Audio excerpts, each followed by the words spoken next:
Oi, pessoal, sejam todos muito bem-vindos e bem-vindas a mais um episódio do nosso podcast Eventando, um podcast da BOP Comunicação Integrada. Eu sou a Vanessa Querelli Schabel, fundadora e diretora executiva da BOP.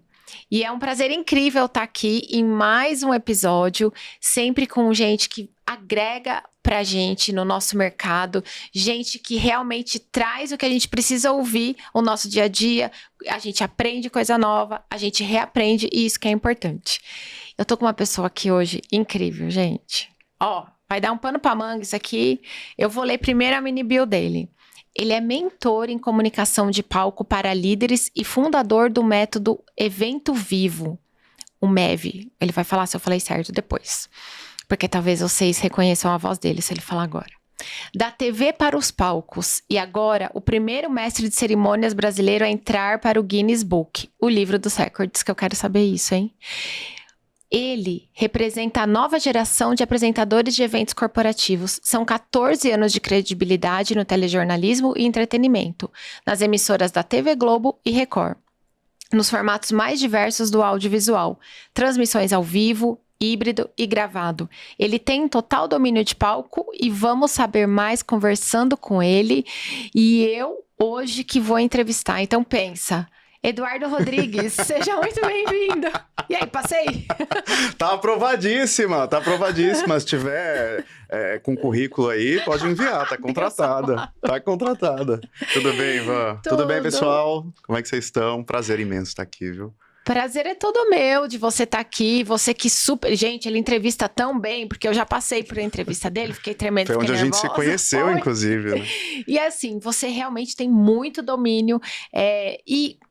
Tudo bem, é o seu trabalho, né? Você escolheu isso. Eu tô aqui porque eu quero saber mais, porque tudo vai me agregar ao meu trabalho e quero compartilhar também com todo mundo do nosso mercado. Então, assim, se eu fizer alguma coisa errado, eu quero que isso seja uma conversa, tá? Que não seja uma entrevista. Não, já é, né? Já começou como uma conversa, né? Mas eu vou querer mentoria, né? Já te claro, falei. Eu vou vamos! Vocês me aguardem no Até próxima porque temporada. Eu acho tão bonito isso que a BOP faz, Vanessa. A BOP cria os próprios palcos dela. Sim. E dá para ver que a comunicação permeia tudo que vocês fazem, né? E esse cuidado que vocês têm com a comunicação tá até no nome de vocês, né? Não é só o que paga meus boletos, mas eu acho que é o que ajuda a gente a ser melhor como pessoa, ajuda a gente a resolver conflito, ajuda a gente a ganhar dinheiro. Eu acho que comunicação, cara, é onde começa... né? Tudo assim na vida, eu acho. E ai, que legal de ver verdade, isso. Obrigada, é muito bom estar mesmo. aqui num ambiente onde vocês se preocupam com isso, como agência de eventos. E, poxa vida, tô super honrado. Ai, que gostoso ouvir isso. Obrigada, de coração. De verdade, de verdade. Então vamos começar. Ai, vamos. Com a perguntinha básica. Molhar as palavras primeiro. Como é o Edu fora do Instagram? Como que você é no seu dia a dia? Van, o Edu, fora das redes, assim, né? É um cara... Ele gosta muito de caverna. Então eu diria que eu tenho uma personalidade meio ambivertida, assim. Eu sou um cara extrovertido, eu sou brincalhão, eu gosto de coisas leves, gosto de brincar, adoro imitar os outros. Jura? Espera a gente pegar mais intimidade pra você ver só. Ai, meu Deus. Que legal. E eu tenho esse lado, e talvez por já ficar tanto tempo, né, ter ficado tanto tempo assim na televisão e trabalhar com eventos hoje, tá sempre envolvido com comunicação, com exposição, eu acho que quando eu tenho o meu momento, eu quero caverna. E aí é onde eu me recarrego as baterias, 100%, assim. Então, o Edu fora das redes, ou ele tá treinando, cuidando da saúde mental, cuidando do corpo, ou ele tá dormindo. Importante também, né? Cuidando das plantas que ele tem em casa. Ah, eu também virei a da planta. Cuidando das plantas. Que legal. Eu gosto de ficar em casa, eu sou caseiro, já tive minha fase de sair bastante e tal, com amigos, mas hoje eu sou um cara muito caseiro, assim, eu valorizo muito a coisa de estar em casa, de estar bem, de estar saudável e tá nesse espaço que eu falo que é meu templo, né? Então, eu acho que fora dessa exposição toda, com certeza você vai me encontrar na caverna. Se você mandar mensagem do tá onde, talvez eu responda, eu tô em casa. Que legal, sabe que eu me conectei com isso, porque mesmo? eu também sou mais assim. Ultimamente eu tô mais assim, mas acho que porque Acho que é isso, a gente vive muito essa intensidade do nosso dia a dia, né? Sim, Que é uma dádiva do nosso trabalho, eu acho. Cada dia é uma coisa. essa Não é, dinâmica. não desmerecendo, cada um tem o dom, né, de trabalhar de um jeito, mas fazer aquela coisa igual todo dia também não é pra mim, e isso faz com que também a gente, sei lá, acho que drena mais, né? Não sei, É talvez, verdade. não sei. Se você não está satisfeito com aquilo que você está fazendo, com certeza acho que o nível de energia que você emprega em algo que você não gosta de fazer tem que ser Isso muito maior. Nossa, Então faz concordo. todo sentido isso que você falou. Eu acho que quando você não tá bem num lugar, e ainda mais se aquilo é o seu trabalho, né, o teu sustento, cara, imagina como fica a tua Nossa, cabeça. sim. Imagina como que fica É. a tua energia Ah, vital, é. Eu já né? passei por isso, né? Não sei, acho que Eu todo mundo, também, eu né? No também. Nossa, começo, antes de trabalhar com assim, comunicação, você imagina trabalhando no departamento de faturamento? Emitindo Nossa, nota não, fiscal? Era o que eu não. fazia. Ai, caramba, eu também trabalhava no escritório de Olha contabilidade. isso, cara. Nota fiscal emitindo ali e Faz cálculo, e tinha que parte. saber de imposto, de simples. Ai, por isso que eu admiro quem entende de Ó, tudo isso, gente. eu Deus. tiro o chapéu. É, Eu tiro o chapéu, porque não é fácil, ontem eu né? tive um pepino pra emitir uma nota fiscal, mas não deu 5 minutos, eu já gritei minha contadora. Me ajuda aqui, o que tá acontecendo? É isso mesmo. Mas, ó, quase que a gente vai pro outro lado da conversa, e isso que é bom. Uhum. Edu, então me conta, como que você eu queria saber assim, como que você começou na TV? De onde que você percebeu esse seu lado? Como que tudo começou? Olha, essa afinidade, Ovan, com a comunicação é engraçado, porque na minha família ninguém é dessa área. Nenhuma pessoa é da área da Hum, comunicação, né? O meu pai sempre trabalhou com comércio, restaurante, a minha mãe também, comércio, restaurante. O meu irmão é o cara da logística, o mais velho, né? E eu tenho o mais novo agora, que é geração Z, que eu não sei dizer pra vocês o que ele quer fazer da Ah. vida. é. Entendo. Geração Z, É. né? Mas uma hora ele vai se encontrar, eu tenho fé nisso aí, né? Igual a minha geração, né? Eu sou millennial, né? E que a gente vive essa dualidade ali da carreira com a Uhum. liberdade, né? Você quer a segurança, mas você também quer novos projetos, você quer voar solto. Então, eu tô me encontrando nisso, né? Depois de 14 anos trabalhando aí com televisão, que de fato foi esse período da segurança ali, tal. E agora eu E tô como começou? voando nos eventos. Começou, eu acho... Hum. Eu acho que começou na infância, embora eu não lembre muito, mas a minha mãe conta algumas coisas assim, de vez em quando ela solta umas memórias que eu falo, caraca, olha que legal isso, qualquer dia eu vou gravar uma websérie com a minha mãe, Ah, ela isso é contando legal, essas hein? memórias que ela tem, assim, a respeito da gente quando era criança.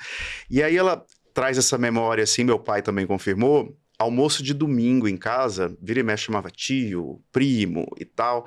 E aí quando o almoço estava pronto, ela falava que eu pequenininho, assim, né? Pequenininho, tinha o cabelo Chanel, o Ah, índiozinho. índiozinho. Parecia uma cuiazinha na cabeça, assim. Saia correndo pela casa, sei lá, uns 5 anos, e gritava assim, o almoço... Olha, inimigo do português. O almoço tá na mesa, pessoais... E que gritava bonitinho. assim na frente de todo mundo, e saía correndo pra galera vir pra mesa, né? E essa é uma das memórias que ela traz, assim. E na escola eu sempre tive muita facilidade em apresentar trabalhos com os colegas, em liderar grupos, assim, Olha, sabe? Ai, faz isso, super faz aquilo, diferente outro. do normal, né? Completamente, Eu era completamente. totalmente o oposto. Você era Nossa, eu mais fugia. reservadinha, olha só. Tava no sangue E já, né? Então. eu creio que sim. Eu acho que sempre foi muito natural, É. né? E, inclusive, tem um livro que eu recomendo para vocês leiam, chama O Óbvio que Ignoramos. E esse livro fala sobre o que é talento. Ele fala de várias coisas, né? Só que ele também traz a questão do talento. O talento é aquilo que você faz fácil, né? O talento é algo que é muito natural para você. E eu tive a bênção de escolher, acho que a faculdade certa logo de início e não me frustrar com a carreira e tentar fazer uma transição. bom. E tudo bem se você quer mudar de carreira agora aos Exato. 40, aos 50 anos. Exatamente. Mude, né? Mude porque você tá vivo ainda, então mude. Mas ter feito essa escolha pelo jornalismo, né? Então, eu avaliei bem essa afinidade que eu tinha de escrever, essa afinidade... Eu sempre fui um cara muito imaginativo, muito criativo. Então, eu fui realmente analisando quais cursos davam match comigo, davam match com a minha personalidade. E nessa época, eu estava na igreja, e eu acho que a igreja foi um grande acho que um grande laboratório para mim de como lidar com multidões, de como lidar com pessoas, porque tinha ali os meus 20 e poucos anos, ou menos, não vou lembrar agora. Entregando a idade aí, né? Mas você já falou, né? E eu lembro que na igreja você é sempre muito colocado nessas situações, né? Então eu tinha ali um grupo de jovens, eu era líder desse grupo de jovens e também estava envolvido com a música na igreja e participava da abertura das reuniões, né? Então sempre com o microfone na mão e falando com quem eu nunca tinha visto na vida. Caramba! Pois é. Então, acho que as coisas foram se confirmando pra mim, sabe, Vanessa? E aí, quando eu entrei na faculdade de jornalismo, queria logo fazer aula de TV, queria fazer aula de TV. Olha. Porque eu não me via trabalhando atrás de um computador escrevendo, como os colegas de redação, que trabalham em revista, que trabalham em jornal impresso ainda, né? Ou até em portais web. Eu me via fazendo matérias, entrevistando pessoas, participando daquela cena e ajudando a construir aquele roteiro, né? Aquela coisa... Nossa, que legal! Paixão louco, mesmo, né? já nasceu com ela dentro de você e você só foi se desenvolvendo, né? Eu acredito que sim. E aí, como que você passou dessa parte toda de TV, do palco, que você não deixou de ficar no palco, claro, mas para o mundo corporativo? Como que foi essa transição? Porque hoje você atua... como mestre de cerimônias, com a preparação das pessoas no palco. Exato. Como que aconteceu essa transição? Depois de rodar muito, né, Van? Eu trabalhei em televisão em alguns estados, né? Então, Nordeste e Sudeste aqui especificamente, né? Então, eu rodei muito, eu conheci muitas pessoas, entrevistei todo tipo de gente que você possa imaginar. Eu acho que essa coisa da dinâmica que a gente vê no mercado de eventos, a televisão também tem. Então... todos os dias, se você não tem uma editoria específica ali, como os colegas de Brasília, por exemplo, que cobrem muita política, ou no Rio de Janeiro, que é muita violência e muito factual, né? Que a gente fala de factual, que são as notícias policiais ali e tal. Se você não tem uma editoria muito nichada, e essa é a tendência hoje das redações, dificilmente você vai encontrar um repórter que faz uma matéria só, que fala sobre um assunto só. Todos eles falam de tudo.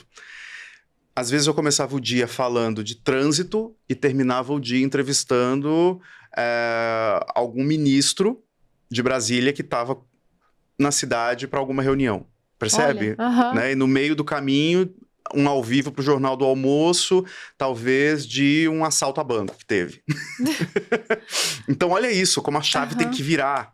E ela vira mesmo, com o tempo, depois de 14 anos, era muito automático, né? Notícias tristes e tudo mais. Ai, você não fica mexido, você não fica assim? Lógico que você fica, mas aquilo passa a ser o seu trabalho, é uma coisa. Como se eu falasse, essa caneca aqui, ó. Mas você sabe que eu sempre penso isso? Só um parênteses, quando eu tô assistindo o jornal ou ouvindo na rádio, então dá aquela notícia da tragédia, aí fala, aí infelizmente tivemos 7 mortos. E hoje de manhã, o ministro assinou uma nova... né? Eu falo, cara, como que consegue fazer essa mudança? É assim... às vezes fica um pouco sem noção, né? A gente vê até memes disso na internet, porque a pessoa tá falando uma notícia triste ali e tal, de morte, aí daqui a pouco uma coisa feliz, né? Do nada Carnaval. E muda aquela expressão. Aí já é uma questão que é um erro interno de paginação desse jornal, eu né? sempre pensei isso, não tem um roteirinho, né, pra seguir Então tem, mas é tão dinâmico, mas é tão dinâmico que muitas vezes o que você colocou no roteirinho, o jornal vira completamente do avesso na hora do ao vivo. Entendi. Né? Então eu falo que essa questão de paginação, mas muitas vezes o editor-chefe do programa não tem controle sobre isso. Porque vamos supor que depois da notícia aí que você acabou de falar, que 7 pessoas morreram, na sequência tinha uma matéria do preço do botijão de gás que subiu, ou seja, ainda é um assunto denso. Poxa, a gente vai reclamar e tal, a gente não mudou a coisa ali, né? O tom do jornal ainda. Só que essa matéria, o repórter teve um problema na rua, o entrevistado atrasou, o VT está sendo editado ainda, ele não está pronto. Então não tem o que colocar no lugar. Mas a matéria que ia encerrar o jornal, que era a matéria do reencontro de uma mãe e um filho depois de não sei quantos anos, essa está pronta. E ela vai segurar aquele jornal por uns 5 minutos no ar. O que eles vão puxar? A matéria que já está pronta. Sim, então claro. Eles sobem na paginação, aí fica realmente E o acontece jornalista isso. só tá lá seguindo, E né? muitas vezes o próprio apresentador é pego de surpresa. Ele é pego de surpresa. Que ele terminou aqui uma notícia, aquela coisa mais fechada, mas, né? E aí, depois de falar aquela notícia séria ali e tal, que ele tava compenetrado, aí do nada, pum, o TP atualizou a ele. E agora um reencontro emocionante. É verdade, né? Você percebe isso? Muitas vezes ele também é pego ali de calça curta. Tipo, quando o jornalista avisou que o Collor guardou o dinheiro de todo Sim. mundo pra sempre. Sim. Tipo aquilo, que ela ficou sabendo do dinheiro dela na hora que ela tava lendo. Exato, ele não sabe muito bem. Não, você resumiu muito bem. Pega a surpresa ali, Resumiu né? muito bem. E aí, depois de passar por esses lugares, né, por essas cidades, acho que 4 cidades trabalhando com televisão, como telejornalista, né, repórter de televisão e apresentador. E depois de conhecer milhares de pessoas dos mais diversos, das mais diversas formações de instrução, eu posso dizer para você, eu acho que foi um laboratório de conhecimento humano, de desenvolvimento humano para mim, assim. E aí você começa a identificar alguns padrões que são muito comuns, e eu acho que são dores das pessoas no que diz respeito à comunicação. Uhum. Você identifica que muitas vezes o CEO de uma empresa tem a mesma dor na hora de falar, ou a insegurança, do que o professor que você entrevistou lá na escola pública para falar do início das aulas, percebe? Ou a dona de casa que estava reclamando do preço do gás. Então, você percebe que, no fim, todo mundo tem uma dor muito parecida em relação a isso. Então, quando aconteceu essa mudança de televisão, mundo corporativo, onde eu também tinha um cargo de liderança, liderava pessoas ali, né? E falei, agora é o mercado de eventos, você acaba encontrando isso de uma outra maneira. Por exemplo, o palestrante, a própria liderança da empresa, quando é convidada ao palco, na hora de falar, muitas vezes se aproxima de você ali que está concentrado, né, para fazer a sua entrada no palco, para conduzir. Ai, que vai acontecer? Ai, tô tão nervoso. E você vê que a pessoa tá nervosa, você vê pelo corpo dela, você vê que ela tá segurando as mãos.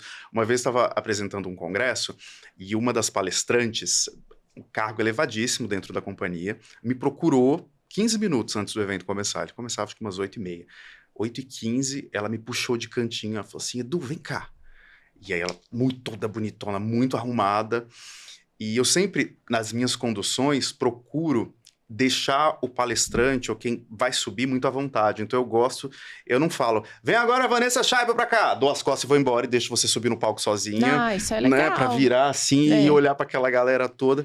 Eu espero você chegar no palco, ou eu vou te dar a mão, ou eu vou te dar um abraço.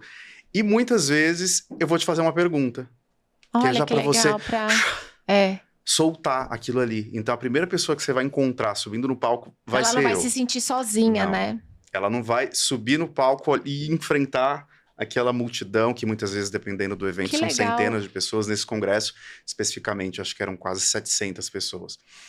E ela me chamou de cantinho, porque ela já tinha visto que no dia anterior eu fazia isso, e ela queria saber o que eu ia perguntar para ela. Ah, para ela se preparar. Para ela se preparar, para não ser pega de surpresa, né? Então, por aí você vê uma executiva num cargo alto dentro da companhia, que teria ali o seu momento de fala como palestrante, representando a marca diante da alta gestão, da alta liderança que estava lá. Ela estava insegura. Ela não queria fazer feio, né? Então, lógico que eu conversei com ela ali naqueles minutos antes, mas eu falo o que eu falo para todo mundo quando eu vou entrevistar. Lembra que você me perguntou? Edu, o que você vai me perguntar e tal? Eu falei, não sei. Gente, eu não sei o que eu vou te perguntar. Porque é muito isso, é muito espontâneo.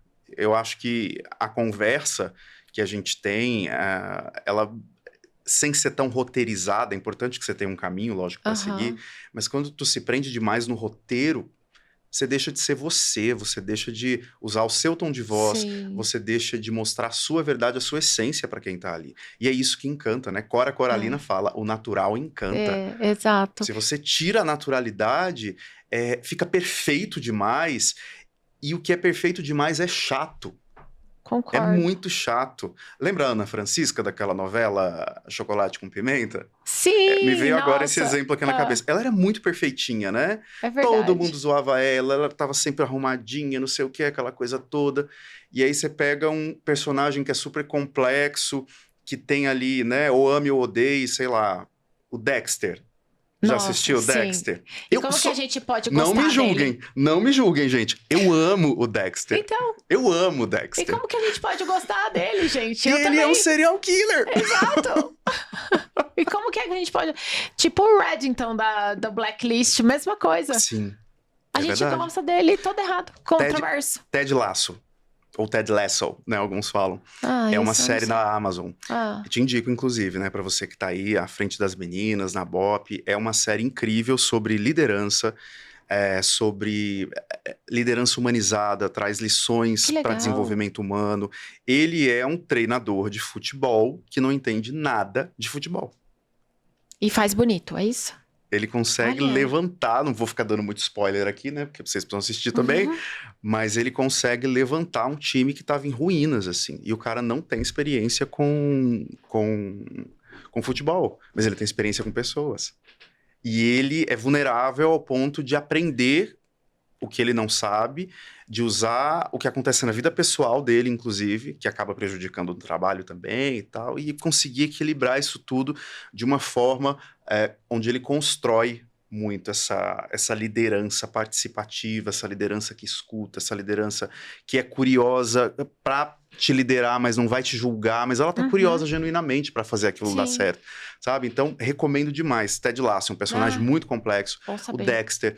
Então, Ana Francisca, muito perfeitinha, né? A gente se cansa da Ana Francisca. Então, E aí, eu tenho que trazer muito isso, né? Seja nos bastidores do mercado de eventos, naquele media training de 10 minutos que eu tive com a executiva ali. Seja você, relaxe, né? E muitas vezes o palestrante está tão tenso, ele tem realmente algo tão emocional para falar, que ele vira a chave ali e ele consegue se emocionar durante a palestra, ele puxa a participação do público. É uma coisa, assim, fantástica, Vanessa. E é isso que as pessoas gostam no fim, né? Imagina, no fim vai ser isso. Imagina, você tá num evento lá, poxa vida, 10 horas sentado, acompanhando, 8, 10 horas sentado ali, né? Muitas vezes um evento dura isso tudo. Se não tem algo que faz você se conectar, Exatamente. ou que é perfeito demais, não estou dizendo que tem que acontecer, erros precisam acontecer no evento, a gente faz de tudo para que isso não aconteça. Sim, às vezes tem informações que precisam ser ditas e elas são mais duras, elas são mais exatas, Exato. né? Então, a gente, em algum momento... Aí vale balancear quem faz esse planejamento, seja a agência ou cliente, ter esse storytelling do dia, né? Uma coisa mais lúdica, que é o que eu gosto, assim, uma coisa mais lúdica, coloca informação importante, estratégica, junto com algo que emocione. Exato. E assim, até fazendo uma pergunta para depois, eu quero continuar nesse negócio de liderança que você falou, mas só uma coisa que veio na cabeça. E nessa coisa de muda, de uma coisa mais exata para emocional e tal, a importância do MC, né? Porque a gente aqui, como agência, a gente tem uma dificuldade, assim, de às vezes, convencer o cliente a ter um mestre de cerimônias. É mesmo? Sim. Acontece assim, bastante? Bastante. A gente coloca em planilha e fala, putz, não precisa. O meu diretor vai falar, que aí a gente já fala disso. Mas eu quero falar do papel do mestre de cerimônia. Polêmica, ela vai levantar uma polêmica aqui, hein, gente? Do mestre de cerimônia profissional, como você. Eu acho super importante. E aí você tem o nosso papel, que é olhar o jeito, a cultura da empresa e falar, putz, esse mestre de cerimônias tem tudo a ver com essa empresa, ou com esse evento. Eu queria ouvir de você eu sei que você vai falar que sim, é super importante, mas queria que você trouxesse mais fatos e dados. Por que é importante esse momento de ter um mestre de cerimônias para conduzir a passagem de cada horário na agenda, né? Passar o schedule mesmo certinho do evento, sabe? pessoal que estiver acompanhando a gente agora aí, que está sempre envolvido no mercado de eventos, tem aquela planilha que a gente chama os tempos e movimentos, exato. né? Tempo e movimento. E ali é como se fosse o espelho de um jornal, né? De um telejornal. Uma coisa embaixo da outra, o que a gente vai fazer, qual é o período, né? E tá tudo bem, aquela é a ordem do evento mesmo, né? Só que a parte humana é exatamente isso que a gente está falando, é o que vai costurar uma passagem para outra. É a parte humana que vai fazer com que você que está no evento, com que você que está ali diante do palco, fique naquele evento o tempo inteiro. Que a sua cabeça não divague, que você não sinta que você está em outro lugar, que você permaneça no DNA daquele evento o tempo inteiro. Eu vejo essa como uma das principais responsabilidades do mestre de cerimônias ou do apresentador. Eu prefiro apresentador de eventos. Tá não para mim, né? eu acho que de maneira geral o mestre de cerimônias ele traz meio essa coisa, mais parece séria, que é protocolar demais, que protocolar. é uma cerimônia que está acontecendo aqui, né? E você tá ali para apresentar o evento, então, mas ainda assim é um termo muito muito utilizado, até para pedir propostas e tal. É o MC, é o MC, é o MC. Então, MC e apresentador, prazer, Edu Rodrigues. Eu acho que essa é uma das principais questões, assim. É algo que você não consegue pegar, mas as pessoas sentem. As pessoas sentem. E o que é o evento, gente, se não for uma grande experiência? Uma grande experiência onde a pessoa vai sair dali com alguma sensação. Ela pode sair com uma sensação de, nossa, cansativo hoje, hein? Ou ela pode sair, nossa, foi tão leve, já acabou. Percebe? Ninguém consegue pegar isso, mas as pessoas conseguem sentir. E é isso que um evento memorável, que um evento vivo, é o que faz parte do meu método, o método evento vivo, que é o MEV. MEV, né? MEV, método evento vivo.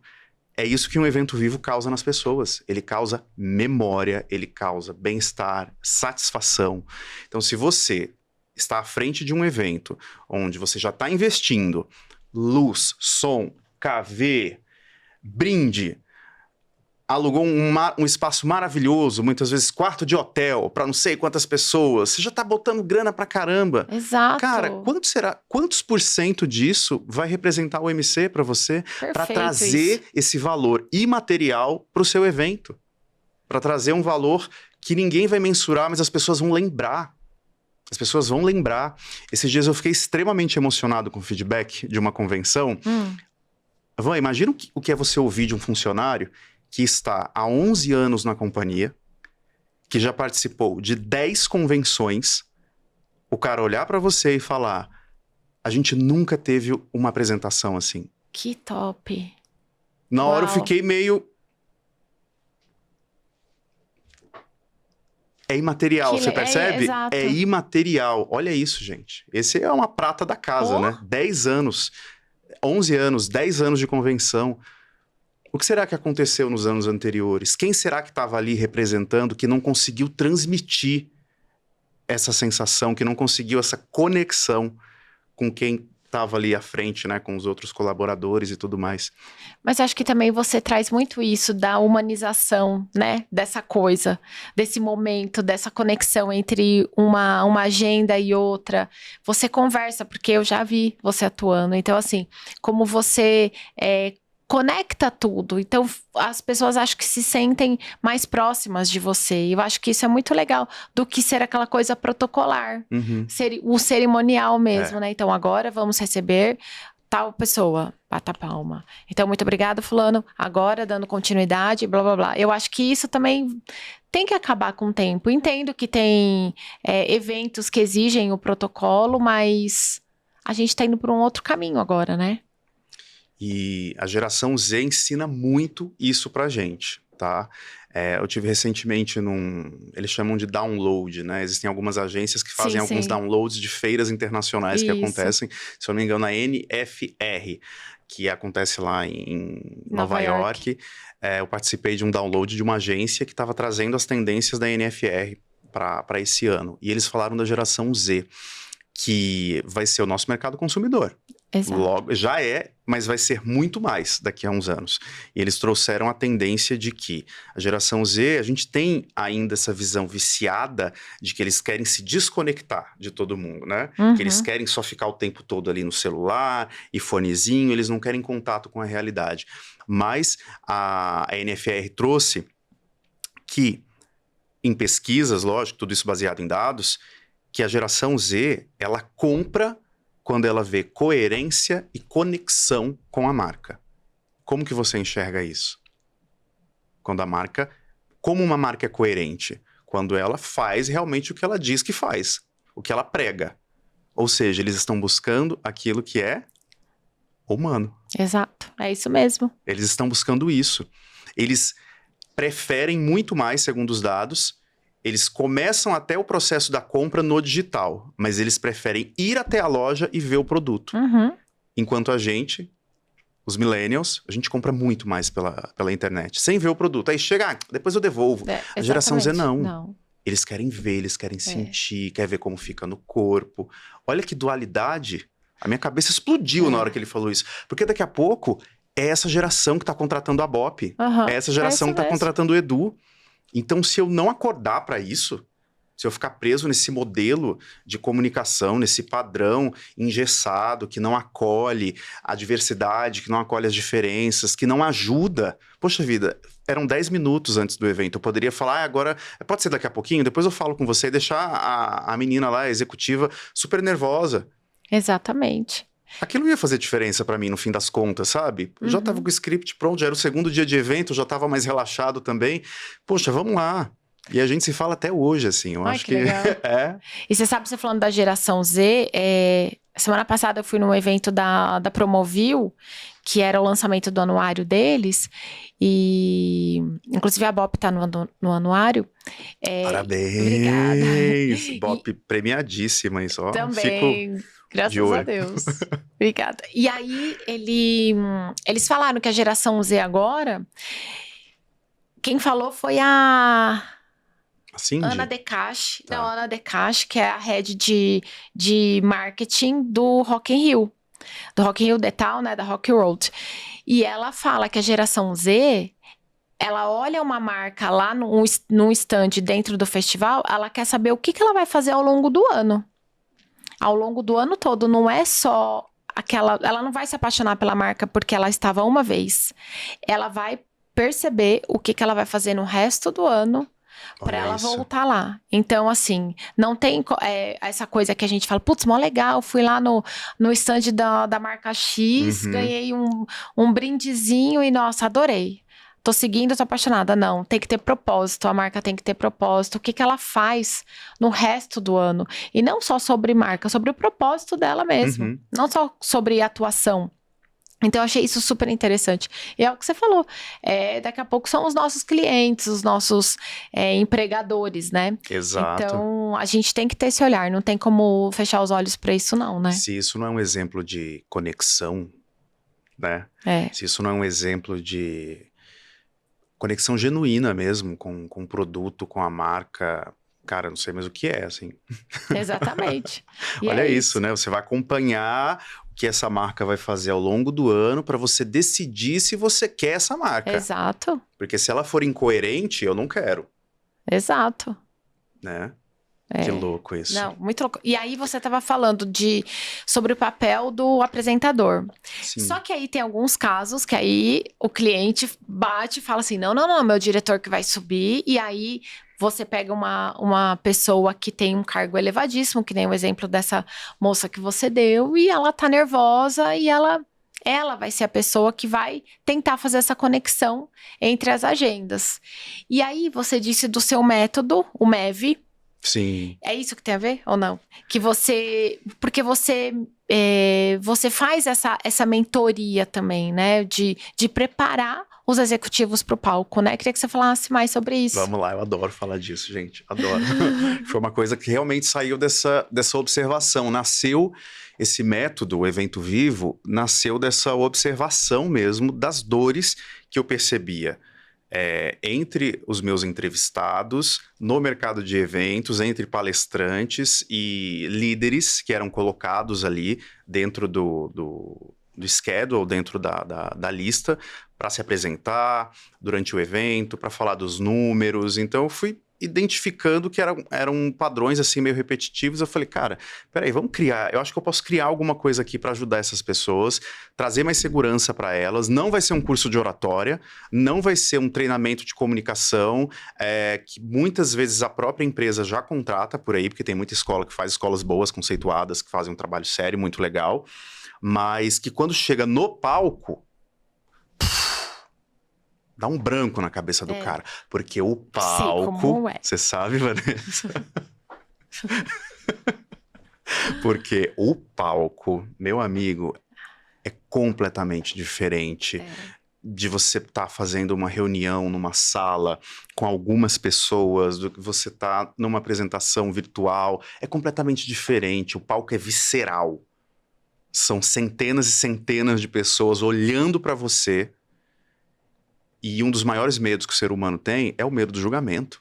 É verdade. A gente morre de medo de ser julgado.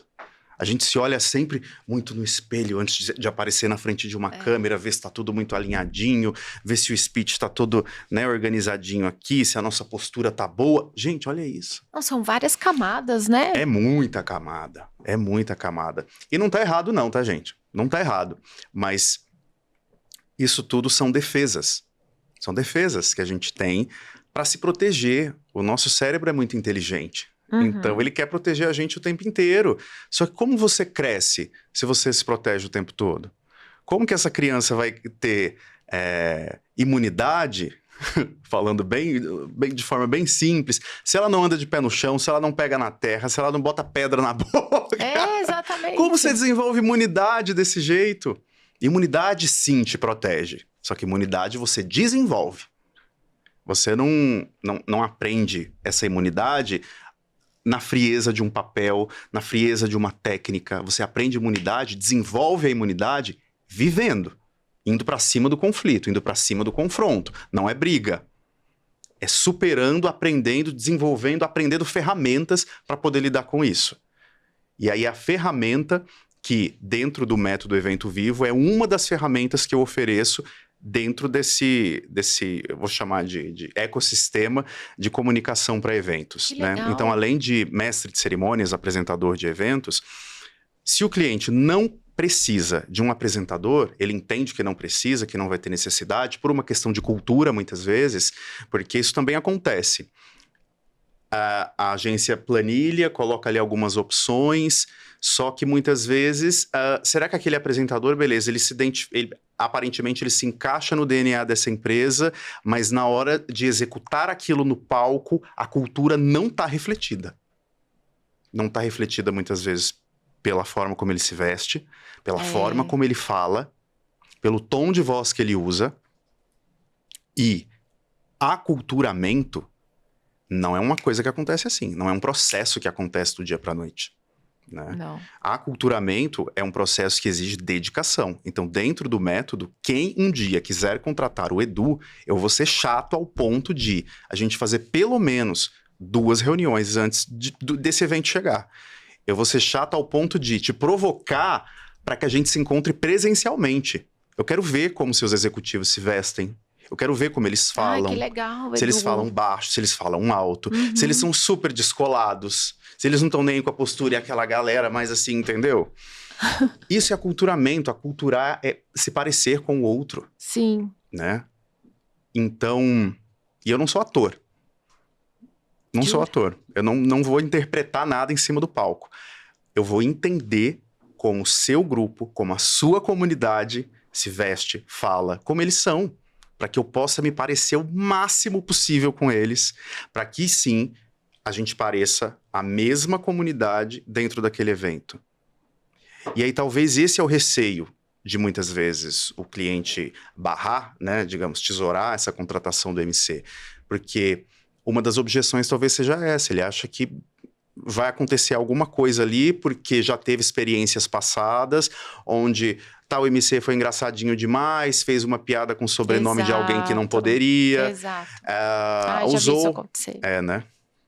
Usou uma roupa que acabou chamando muita atenção e estava completamente fora, não digo nem fora do KV, mas assim, não era apropriada, né? Porque não observou ali o board da empresa, né? Muito legal você Não é trazer só olhar isso. para, não é só olhar para o KV, não é só olhar para a cor do evento. Você tem que entender a cultura dessa empresa, né? E não tenha medo de perguntar, gente. Eu construí a minha vida perguntando, como repórter, como apresentador. E você perguntar para um cliente numa reunião o que eu não posso falar, que tipo de brincadeira você não gosta, existe alguma gíria que vocês usam internamente que pode ser bacana? Perfeito. Mas também a empresa tem que dar essa abertura, né, gente? Mas a empresa não dá, perguntar não ofende, né? Não, então, eu acho que super certo a gente fazer o nosso papel de perguntar, de a gente, que eu falo, agência e também Sim. você, mas os clientes têm que começar a deixar a gente entrar mais, né? Quanto Faz mais a gente sentido. conseguir estar no planejamento, faz mais sentido para eles a entrega. Não é pra gente isso é pra gente conseguir deixar ainda mais redonda a entrega. Então, imagina você conseguir perguntar tudo isso, mas às vezes a gente nem tem acesso, né? Nossa, não, você não pode nem chegar Ou ali fica perto. só na frieza da mensagem do WhatsApp. Exato. Não rola nem um papo, uma entrevista ali presencial. Aí realmente fica um pouquinho mais complicado. Mas é uma questão de leitura também. Muitas vezes você tá num ambiente, você precisa entender como aquele lugar é e tal. Peraí, deixa eu ver aqui. Antes de vir para a BOP, eu dei uma olhada como era o teu cenário. Eu assisti alguns vídeos da Vanessa. Eu entendi o que vocês faziam antes de vir para cá. Entendeu? Para que eu ficasse o mais integrado possível. Não é, eu vou estudar para não cometer erros. Não, cara. Eu quero fazer parte desse lugar. Entendeu? Eu quero me sentir à vontade aqui. Não, muito legal isso que você traz. Porque é o nosso trabalho, né? No dia a dia, se a gente não pensar assim, eu acho que faz toda a diferença. E o que você tá falando da gente conseguir, que você chega, quer ter 2 reuniões antes, isso também é importante. O ensaio, né, Edu? A gente sente muita dificuldade de, por exemplo, quando a gente tem um evento. E aí a gente fala assim, vamos ter mais uma diária da plenária pra gente fazer o ensaio? Não, a gente não precisa de ensaio, porque a gente ensaia em casa, o que a gente vai falar. Não, mas primeiro que o palco já é um outro universo, né, gente? Quem não tá acostumado, dá o frio na barriga. O palco é visceral, gente. Então, assim, tem quem ama e tem quem passe mal, né, gente? Fala com propriedade. Mas, como é importante ter um ensaio, né? E você, como que você percebe que tá ultimamente isso, assim? Os clientes estão buscando ensaiar mais ou não? Deixa que na hora eu me viro. Muito pouco. Né? Até por uma questão de agenda. Eu acho que tem a objeção de mais uma diária, da sala, mesmo que seja ali meio período, né, para fazer o ensaio. Mas eu também percebo uma questão de agenda. É difícil conciliar. Eu falaria mais prioridade, né? Prioridade, é uma questão também. Porque se é prioridade performar bem, se é prioridade entregar aquilo com muito capricho, eu vou me organizar para que de fato aquilo aconteça, né? Então faz sentido. Mas eu percebo que o ensaio acontece em raros eventos, raros casos. Muitas vezes o ensaio é mais do MC, porque a agência quer ver, ou o cliente. Muitas vezes o cliente quer ver, mas ele não vai ensaiar. Já aconteceu também. Porque vai ter banda, então a banda tem que passar o som e aquela coisa toda. Quer dar uma olhada. Na verdade, o que eu vejo muito é que a comunicação ela vai ficando como uma das últimas escolhas, acho que dentro desse universo, assim. Eu fecho tudo antes, eu fecho o som antes, eu fecho a iluminação, eu fecho o KV, eu fecho não sei o quê, o plenário. E ok, porque tem que fechar mesmo, porque tem algumas coisas que, se você não for atrás antes, você não vai encontrar, não dá para contratar em cima da hora. Mas a questão da comunicação, que é o que vai chegar lá na ponta, é o que vai chegar ali na pele da pessoa que tá na frente do palco. deixa pra ver assim, Exato. acho que faltando 15, 20 dias Olha, pro evento. eu acho isso tão importante, sentido? mas faz todo sentido. Vanessa, acho isso super importante.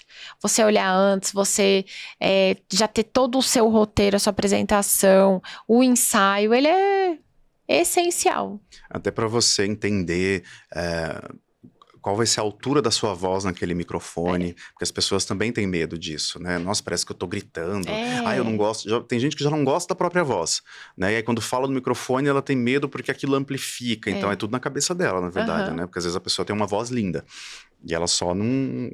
Alguém falou pra ela lá atrás que ela tinha uma vozinha feia. Né? Mas é que dizem que quando a gente se ouve, o que a gente ouve é o que todo mundo ouve. É porque a gente ouve a nossa voz saindo o som da boca, mas a gente ouve aqui dentro também. Então a gente ouve de um jeito diferente, que nem eu tô ouvindo a minha voz agora, do jeito que eu ouço todo dia. Só que quando a gente usava o microfone aqui, por exemplo, que eu já ouvia a minha voz e falava, gente, eu odeio minha voz, por isso que eu não me ouço praticamente, porque é isso, né? Então a gente precisa saber, esse é o básico, que a nossa voz é o que o povo ouve. Então não adianta você falar, não ouço meu áudio porque não gosto de ouvir minha voz, mas é a sua voz.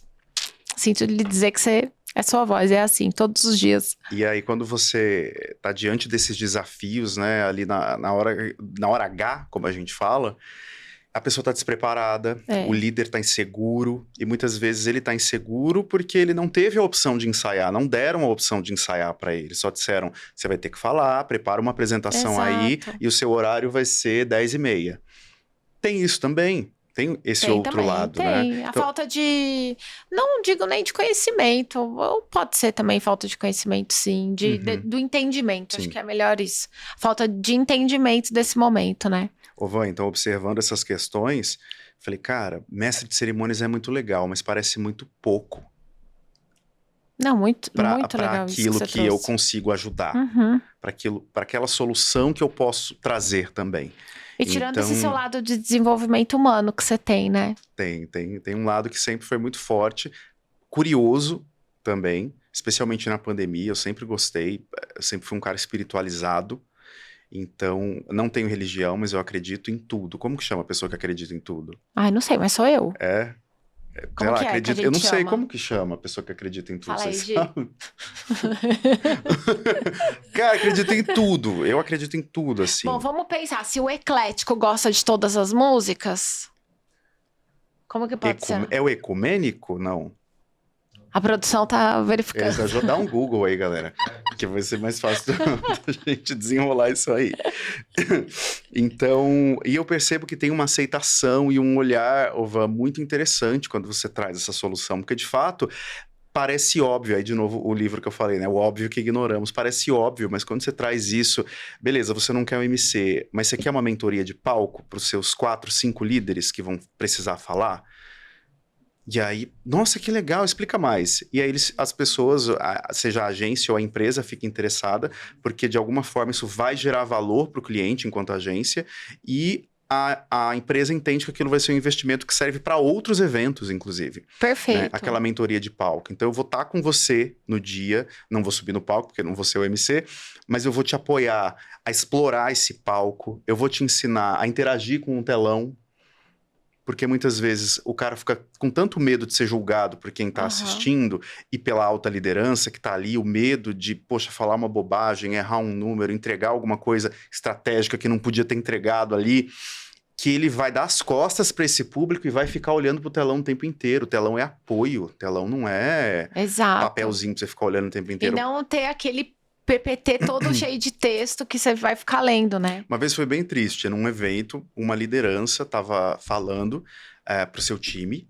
e ele passou a fala dele inteira segurando o microfone assim, lendo o seu PPT de costas pros colegas, para outros líderes, e aí a gente começa a descer. São muitas camadas. E ele já tá quase tendo um infarto, ele né? Você percebe que a pessoa tá falando e a voz tá ficando pesada, que a garganta dela tá apertada, que ela tá engolindo seco ali. E aí eu começo a ficar aflito ali do lado do palco. Falou, meu Jesus amado, né? Tomara que ele dê uma relaxada e tal. E a pessoa presa, né? Parece uma caneta fincada assim, ó. no canto do palco, não explora, não anda, não conversa. Isso, inclusive, ajuda a relaxar, isso solta tensão.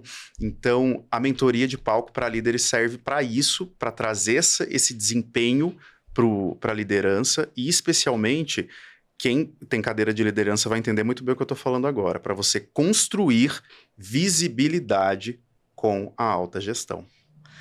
Gente, o cara vem fazer um podcast e sai contratado, porque agora eu quero, né? Agora que tem que ficar subindo em palco, que tem que aí, ó, além de planejar eventos, tem que ficar falando no microfone, eu gostei. Você, que é coordenador, que é gerente, supervisor, diretor, CEO da empresa, você não quer fazer feio. Exato. Você não quer fazer feio, você não quer fazer feio com seus liderados, você não quer fazer feio diante dos seus pares, que é essa liderança mais horizontal, você não quer fazer feio com a alta gestão da empresa. Uhum. Por isso, muitas vezes, a pessoa trava, fica muito nervosa. Você, no fundo, quer construir visibilidade. E é a visibilidade que muitas vezes vai despertar na alta gestão que está vendo você ali. A gente sabe que no mundo corporativo, muitas informações correm no bastidor, especialmente Sim. na alta gestão. Uhum. Uma cadeira nova que pode surgir, uma área nova que está para nascer na empresa. E muitas vezes vai ser num momento desse que a alta gestão vai olhar para você e vai te cotar para aquilo. Exato. Porque vai ver a sua desenvoltura, seu jogo de cintura, vai ver que você sabe liderar num ambiente que é muito diferente do ambiente corporativo. Então, você vai ter uma outra habilidade ali que vai chamar muita atenção da liderança. Você vai construir essa visibilidade com a alta gestão. E isso não tem preço.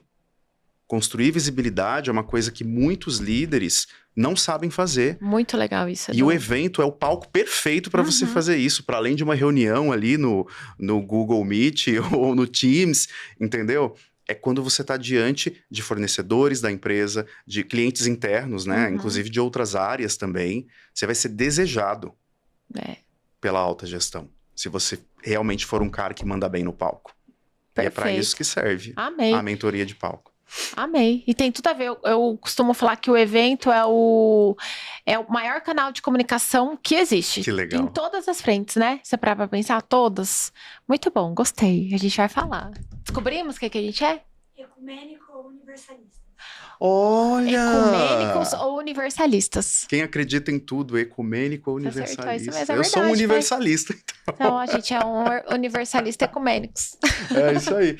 Quem é o Edu fora das redes, muitas vezes você vai encontrar com uma folhinha de arruda. Ai, sou eu entendeu? toda na vida. Uma pulseirinha de proteção. Ai, isso aí. A minha tá no bolso. Tá no bolso, tá aqui atrás, ó. Adorei. Ai, que demais. Gente, estamos indo pro fim. Jura, já? Então, o que a gente vai falar? Ai, meu Deus. A gente vai só fazer uma pergunta. Que conselho você daria? A primeira vez que eu li, hein? Foi bem, né? Primeira vez que você leu. Você foi super no flow, assim, ó. Você mas percebe? acho que é você que também... Eu acho, foi bom. Que conselho que você daria para quem quer ir para esse lado mais de apresentador / MC? Quem tá começando. Nossa, Van.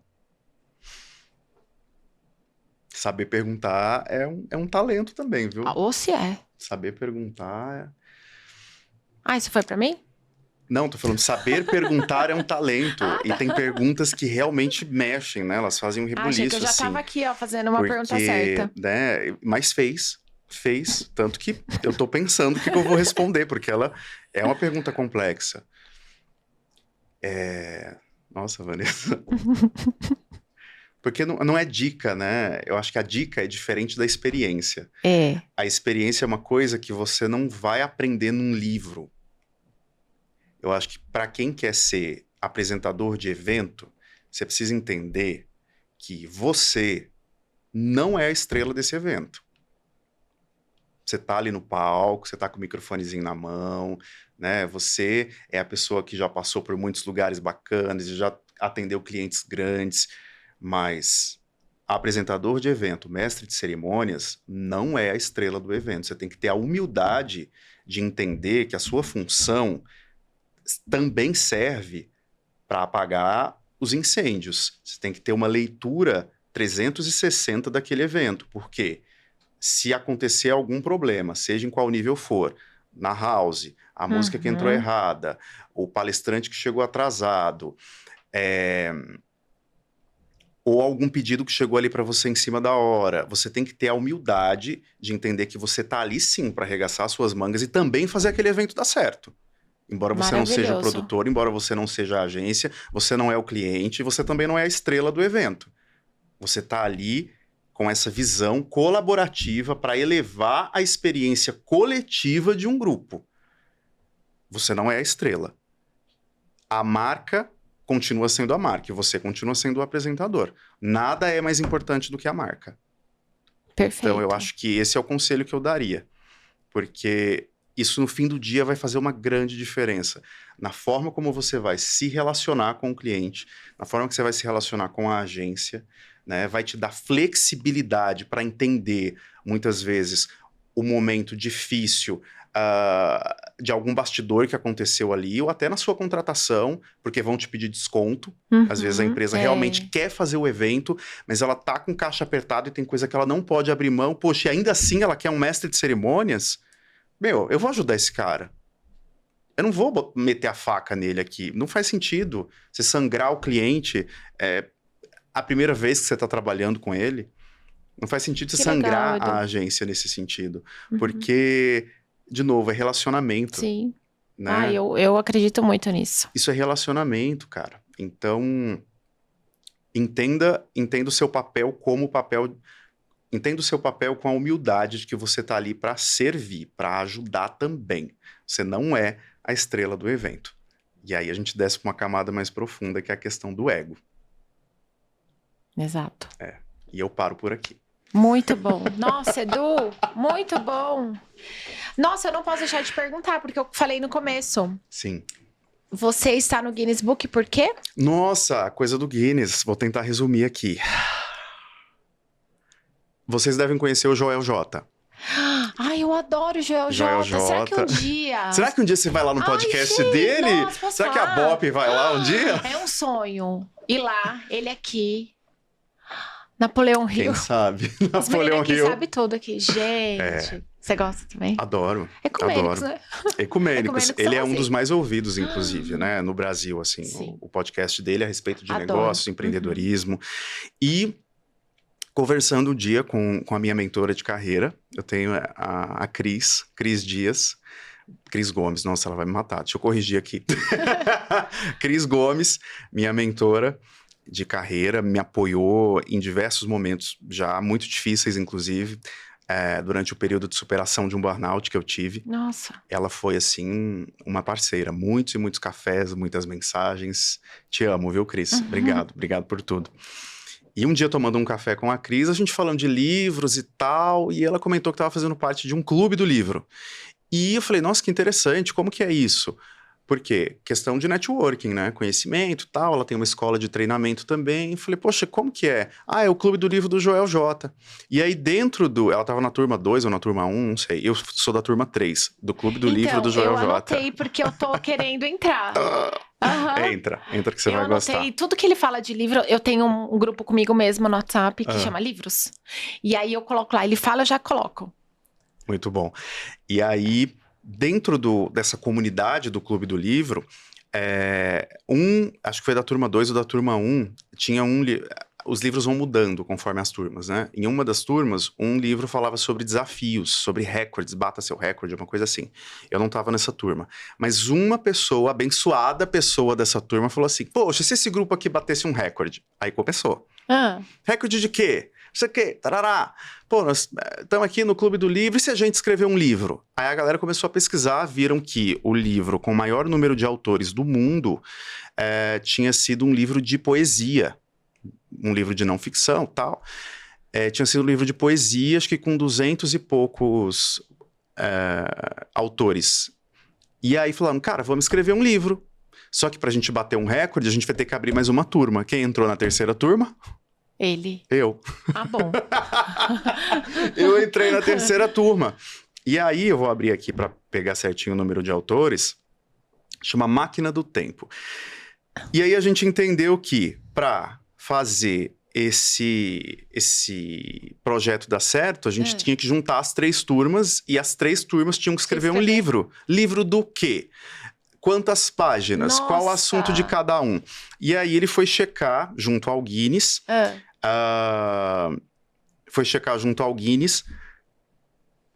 Se aquilo realmente seria um recorde, né? Se aquilo seria um recorde. E, para nossa surpresa, foi. Que legal! Um livro de não ficção com o maior número de coautores da história. Gente! E aí, cada um teve o seu espaço para escrever sobre experiências pessoais, um conselho. O livro chama A Máquina do Tempo. 11.520 anos de lições atemporais. Por que lições atemporais 11.520 anos? Que é a soma da idade de todo mundo. Olha isso. Então, o que o Eduardo, de 33 anos, falaria para o Eduardo de 20 anos atrás? Então, o que eu falaria para o Eduardo de 13 anos? Que legal! E foi um processo incrível, porque a gente precisou condensar as ideias, né? Imagina, quantos autores, meu Deus. São mais de 500 autores, pra você ter ideia. Gente, são 500 e alguma coisa, 570 e alguma coisa. Amei! Então, aí a gente foi aprender a como condensar essas ideias usando inteligência artificial, só que mantendo exatamente o nosso jeito de falar, a nossa identidade de escrita. Então, todos esses autores hoje também são recordistas do Guinness Book. Que legal! E cada um dentro da sua área de atuação. Amei, parabéns! Muito obrigado! Gente! Eu nunca imaginei. Ai, que legal. Eu nunca imaginei. Amei! Vou ler. Leia, tem cada relato lá, assim, que você fala. Imagino. São conselhos, né, Van? Conselhos. São conselhos de vida. E tinha todo mundo no dia da premiação, né? A gente fez uma premiação aqui em São Paulo. Você via desde pessoas muito novinhas a cabelo branco, assim, na plateia. Então, você imagina a riqueza de...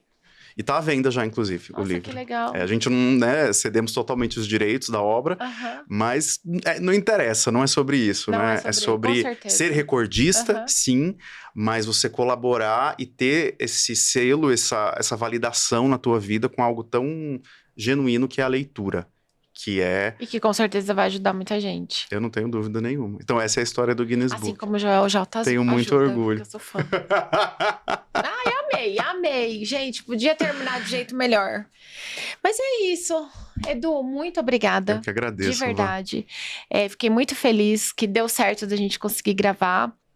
Deixe seus arrobas, onde que as pessoas te acham, por favor.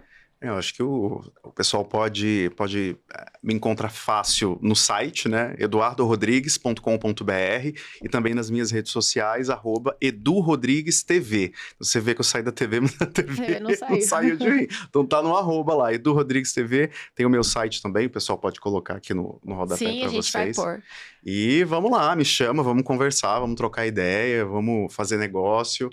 Né? E vamos eventar bastante. Vamos, bastante. Porque 2026 está só começando, essa temporada está começando também. É isso aí. E com certeza vai vir muita coisa boa pra gente. Muita energia bacana, muitos prêmios, muitos projetos. Amém. Né? Amém. Ai, que bom. Vamos obrigada. Obrigada, Edu. De verdade. Gente, muito obrigada pela companhia. E nosso site é www.bop.expert. Nosso Instagram, Bop Comunicação Integrada, no LinkedIn também. Quem não segue a gente, siga lá. Se você tem um desejo de patrocinar o Eventando, conversa com a gente está aqui super disponível. E, Edu, de novo, obrigada de coração. Pessoal, beijos, até a próxima. Tchau, galera. Valeu!